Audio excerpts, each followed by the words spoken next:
ಕೇಂದ್ರ ಆರೋಗ್ಯವನ್ನು ತೆಗೆಯಲು ವಿನಂತಿಸಿ. ನಮ್ಮ ನಗರದಲ್ಲಿ ವಿದ್ಯುತ್ ಶಕ್ತಿಯ ಕೊರತೆ ಇದೆ. ಹಾಗಾಗಿ ಶಾಲಾ ಮಕ್ಕಳಿಗೆ ಓದಲು ತೊಂದರೆಯಾಗುತ್ತಿದೆ ಮತ್ತು ರಾತ್ರಿ ಹೊತ್ತು ಅಡುಗೆ ಮಾಡಲು ರಸ್ತೆಯಲ್ಲಿ ಓಡಾಡುವಾಗ ತೊಂದರೆಯಾಗುತ್ತಿದೆ. ನಮ್ಮ ನಗರದಲ್ಲಿ ವಿದ್ಯುತ್ ಶಕ್ತಿಯ ವ್ಯವಸ್ಥೆಯನ್ನು ಮಾಡಿಕೊಡಿ ಎಂದು ವಿನಂತಿಸಿಕೊಳ್ಳುತ್ತೇನೆ. ನಮ್ಮ ಭಾಗದಲ್ಲಿ ಬೀದಿ ದೀಪಗಳನ್ನು ಹತ್ತುತ್ತಿಲ್ಲ. ಇದರಿಂದ ರಾತ್ರಿ ಓಡಾಡಲು ತೊಂದರೆಯಾಗುತ್ತಿದೆ. ಹಾಗಾಗಿ ಬೀದಿ ದೀಪಗಳನ್ನು ಸರಿ ಮಾಡಿಸಬೇಕೆಂದು ಈ ಮೂಲಕ ಕೇಳಿಕೊಳ್ಳುತ್ತೇನೆ.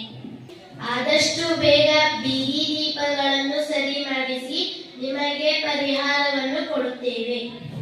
ನಮ್ಮ ನಗರದಲ್ಲಿ ಎಲ್ಲಾ ರಸ್ತೆಗಳು ಅತಿಯಾದ ಮಳೆಯಿಂದಾಗಿ ಹಾಳಾಗಿದ್ದು, ಇದರಿಂದ ವಾಹನಗಳಲ್ಲಿ ಓಡಾಡುವವರಿಗೆ ತುಂಬಾ ತೊಂದರೆಯಾಗಿದೆ. ಗರ್ಭಿಣಿಯರು, ವಯಸ್ಸಾದವರಿಗೆ ಇದರಿಂದ ತುಂಬಾ ತೊಂದರೆಯಾಗಿದೆ. ದಯಮಾಡಿ ನಗರದಲ್ಲಿ